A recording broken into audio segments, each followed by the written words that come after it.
Hello, मेरा नाम है विकास राजोरा। मेरा सब्जेक्ट है बायोलॉजी। आज हम 10th क्लास का एक टॉपिक पढ़ेंगे, reproduction, sexual reproduction in human being. तो सेक्सुअल रिप्रोडक्शन ह्यूमन बीइंग पढ़ने से पहले हम कुछ चेंजेस की बात करेंगे जो मेल और फीमेल में आते हैं। चलो तो स्टार्ट करते हैं हमारा टॉपिक। हमने देखा है कि हमारे अंदर कहां से, जब हम चाइल्ड होते हैं तब से और जब तक ओल्ड होते हैं तब तक हमारे अंदर कुछ चेंज आते रहते हैं। जैसे फॉर एग्जांपल जो चाइल्डहुड होता है, चाइल्डहुड जो बचपन होता है, उस बचपन में हमने क्या क्या चेंजेस देखे कि जो हाइट है वो बढ़ती है। आप क्लास सेकंड में होते हैं और सेकंड क्लास से 10th क्लास तक हम हमारे अंदर ये चेंज देखते हैं कि हमारी हाइट जो है वो धीरे धीरे बढ़ती है। दूसरा एक और चेंज क्या देखते हैं कि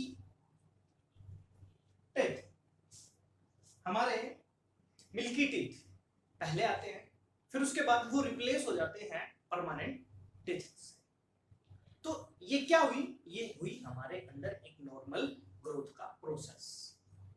लेकिन जब हम लगभग 8th या 9th क्लास में होते हैं तो हमारे अंदर कुछ स्पेशल टाइप के चेंजेस आते हैं, कुछ स्पेशल टाइप की डेवलपमेंट होती है। जो स्पेशल टाइप की डेवलपमेंट है वो क्यों होती है? क्योंकि उस एज में हमारे अंदर कुछ हार्मोनल चेंजेस आते हैं और वो हार्मोनल चेंजेस रिस्पॉन्सिबल होते हैं स्पेशल टाइप की ग्रोथ और डेवलपमेंट के लिए। और दूसरी इंपॉर्टेंट बात, जब हम चाइल्डहुड क्रॉस करते हैं तो उसके बाद जो स्टेज स्टार्ट होती है उसको बोलते हैं एडोलसेंस। एडोलसेंस क्या है? Adolescence it is a stage between the childhood and adulthood. Adulthood और चाइल्डहुड के बीच की जो स्टेज होती है उसको एडोलसेंस बोलते हैं या फिर इसको टीनेज बोलते हैं। टीनेज दैट मीन 13 से 19 तक। इस 13 से 19 के बीच में हम कुछ स्पेशल टाइप के चेंजेस देखते हैं जो बेसिकली जो रिप्रोडक्टिव जो चेंजेस होते हैं उसके अकॉर्डिंगली बहुत इंपॉर्टेंट होते हैं। यानी कि जो स्पेशली हम ये कह सकते हैं हमारे अंदर जो चेंजेस आते हैं वो रिप्रोडक्टिव जो पार्ट होते हैं ह्यूमन के वो डेवलप हो जाते हैं और वो फंक्शन करना स्टार्ट कर देते हैं। तो उन डेवलपमेंट के पीछे रीजन क्या होता है? उन डेवलपमेंट के पीछे रीजन होता है वो हार्मोनल चेंज। हार्मोन सीक्रेट होने स्टार्ट हो जाते हैं और कुछ चेंजेस आते हैं। तो इस एडोलसेंस में वो स्टार्ट होते हैं और 18 तक 19 तक वो चलते हैं, जिसको टीन एज, और जो गर्ल बेबी है उनको टीनेजर्स बोला जाता है, एडोलसेंस या टीनेज। चलो आगे देखते हैं। अब इस स्टेज में जो ये डेवलपिंग स्टेज है, इस डेवलपिंग स्टेज को यानी कि 13 to 19 जो डेवलपिंग स्टेज है इसको प्यूबरिटी कहा जाता है। प्यूबरिटी, developing phase between 13 to 19 is puberty. Now what come changes in girl and boy in puberty? ये important question है अब आपके। एक तो ये कि what come changes in both girl and boy in puberty, and what come changes in boy in puberty, and what come changes in a girl इन प्यूबरिटी। ये तीन क्वेश्चंस बनते हैं हमारे कि दोनों में क्या कॉमन चेंजेस आते हैं, गर्ल्स में क्या चेंजेस आते हैं, बॉयज में क्या चेंजेस आते हैं। तो प्यूबरिटी में देखते हैं, पहले कॉमन चेंजेस देखते हैं। तो कॉमन चेंजेस अगर हम बॉयज और गर्ल्स में प्यूबरिटी में कुछ कॉमन चेंजेस देखें तो कॉमन चेंजेस क्या है? एक, जो खुद की केयर है वो बढ़ जाती है। ओवन टेक केयर जो है वो क्या हो जाती है? बढ़ जाती है। दूसरा अगर हम और देखें वो ये कि thick hair grow on the new area like armpits and genital area. जो armpits हैं और जो genital area है between the thigh, thick hairs जो है वो grow करते हैं. दूसरा thin hairs. Thin hairs are grow on arms, faces, face पर और arms पर, thighs पर thin hairs grow करना start कर देते हैं. ये थे कुछ common changes जो किसमें आते हैं, बॉय और गर्ल दोनों में आते हैं. thick hairs, armpits and genital area, and thin hairs on face and arms. ये कुछ कॉमन चेंजेस. खुद की केयर थर्ड था. जो खुद की केयर है वो बढ़ जाती है, हम अपना ध्यान जो है वो ज्यादा रखना स्टार्ट कर देते हैं. चलो खुद की जो टेक केयर है, ये तो थे कॉमन चेंजेस. अब बात करते हैं बॉयज में क्या चेंजेस आते हैं. तो बॉयज में क्या चेंजेस आते हैं, एक जो शोल्डर होते हैं वो ब्रॉड हो जाते हैं. शोल्डर ब्रॉड हो जाते हैं.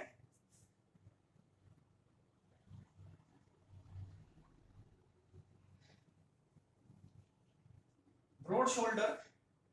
दूसरा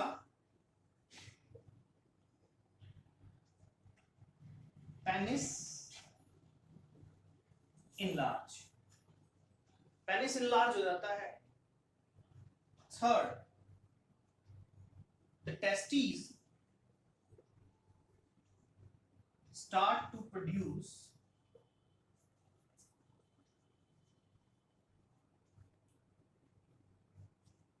gametes. gametes मतलब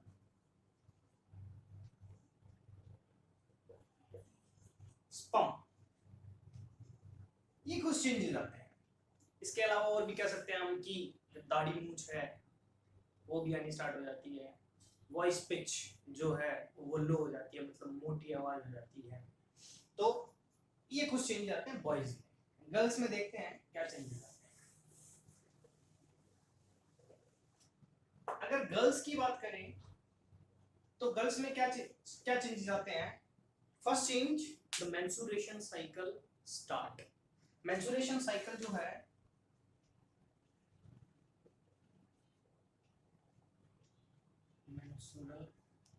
साइकिल स्टार्ट. दूसरा, ब्रेस्ट इनलार्ज. ब्रेस्ट इनलार्ज हो जाती है. The fat deposit on the thighs. और जो वॉइस पिच है वो हाई हो जाती है, मतलब जो वॉइस है वो पतली हो जाती है. ये चेंजेस आते हैं एक गर्ल में.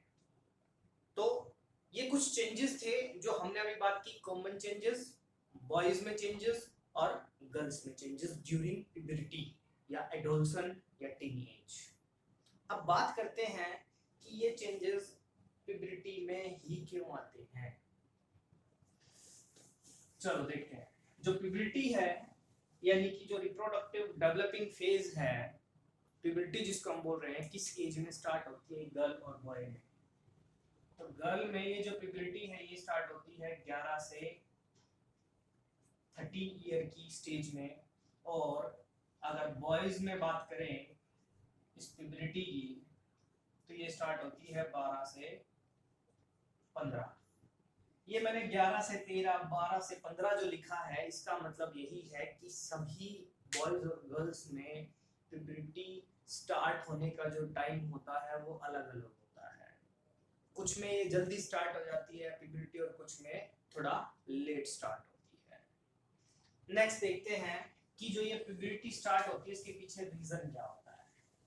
मैंने स्टार्टिंग में बताया था प्यूबर्टी के पीछे रीजन यानी कि जो ये एज होती है टीन एज, इस एज में हार्मोनल चेंजेस आते हैं, यानी कि हार्मोन्स सिक्रीट होते हैं। वो हॉर्मोन्स क्या करते हैं, जो मेल और फीमेल होता है उसमें जो रिप्रोडक्टिव ऑर्गन्स होते हैं उनको मैच्योर कर देते हैं।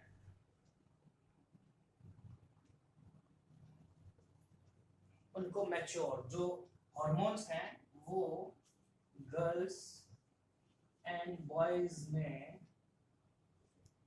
रिप्रोडक्टिव जो ऑर्गन्स होते हैं उनको मैच्योर कर देते हैं। मैच्योर करने के बाद इन रिप्रोडक्टिव ऑर्गन से हॉर्मोन्स निकलते हैं जो सिर्फ प्यूबर्टी के बाद ही निकलने स्टार्ट होते हैं, और वो हार्मोन हम आगे बात करेंगे, डिस्कस करेंगे। तो वो हार्मोन जो है वो इन गर्ल्स और बॉयज में प्यूबर्टी के दौरान जो अभी हमने चेंजेस की बात की वो चेंजेस लाते हैं। अब अगर हम बात करें कि जो गर्ल्स और बॉयज में जो रिप्रोडक्टिव ऑर्गन है वो क्या करते हैं, हमने अभी बताया एक तो वो हार्मोन सीक्रेट करते हैं, दूसरा वो गैमीट्स प्रोड्यूस करते हैं। हार्मोन सीक्रेट कराते हैं और गैमीट प्रोड्यूस करते हैं। Female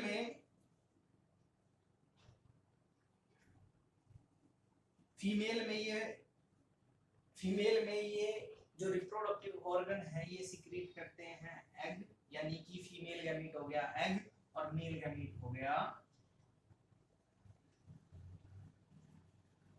sperm.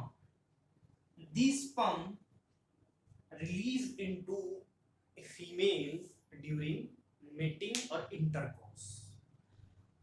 Mating के दौरान ये sperm release into female and these sperm fuse with egg and to produce zygote. और zygote जो है वो क्या करता है, डेवलप करके एक नया ऑर्गेनिज्म या ये कह सकते हैं न्यू बेबी प्रोड्यूस करता है। तो ये सब किसकी वजह से हुआ, यानी कि जो ये रिप्रोडक्टिव ऑर्गन है ये गैमीट्स प्रोड्यूस कर रहे हैं। तो क्वेश्चन अराइज होता है कि रिप्रोडक्टिव ऑर्गन ही गैमीट्स क्यों बना पा रहे हैं, क्योंकि जो रिप्रोडक्टिव ऑर्गन्स होते हैं इनमें स्पेशल टाइप का टिश्यू और सेल्स प्रेजेंट होती है। इन सेल्स में ही पूरी बॉडी में जो रिप्रोडक्टिव ऑर्गन होते हैं उन्हीं सेल्स में मियोसिस होती है। हम मियोसिस की बात कर चुके हैं। मियोसिस वो डिवीजन होता है जो डिप्लॉइड सेल में होता है जिसमें फुल नंबर ऑफ क्रोमोसोम है। जैसे अगर हम ह्यूमन की बात कर रहे हैं तो 46 या 23 पेयर ऑफ क्रोमोसोम होते हैं ह्यूमन में, तो वो हो गई हमारी डिप्लॉइड सेल। उस डिप्लॉइड सेल में अगर मियोसिस होता है तो एक डिप्लॉइड से 4 हैप्लॉइड सेल्स बनती हैं जिसमें हर एक में क्रोमोसोम का नंबर पेरेंट सेल से आधा होगा। ये लो जी, यहाँ 46 है, यहाँ हर एक सेल में क्रोमोसोम का नंबर आधा है, 23 है। तो ये हो गया हमारा मियोसिस। अब यहाँ सिंपल सी बात है, मैंने क्या कहा था, रिप्रोडक्टिव ऑर्गन में क्या बनते हैं, गैमीट्स बनते हैं। इसका मतलब डिप्लॉइड सेल में जब मियोसिस हुआ तो जो डॉटर सेल्स बनी वो क्या है, वो गैमीट्स हैं। 23 क्रोमोसोम, इसकी बात हम पहले कर चुके हैं कि half the number of chromosome maintain in the progeny. Progeny में क्रोमोसोम का नंबर कैसे मेंटेन होता है, just because of meiosis. Meiosis chromosome का नंबर मेंटेन करता है, वही प्रोसीजर फिर से अप्लाई करता है यहाँ पर। तो ये था हमारा आज का टॉपिक कि what come changes in girl and boy in puberty. Puberty में गर्ल और बॉय में क्या चेंजेस आते हैं, और जो ग्रोइंग फेज होती है हमारी, जैसे फॉर एग्जांपल जो हमारी चाइल्डहुड होती है वो कैसे डिफरेंट होता है इस प्यूबर्टी से, कैसे वो जो ग्रोथ होती है चाइल्डहुड की वो ग्रोथ इस जो प्यूबर्टी की ग्रोथ होती है उससे कैसे डिफरेंट होती है, आज हमने ये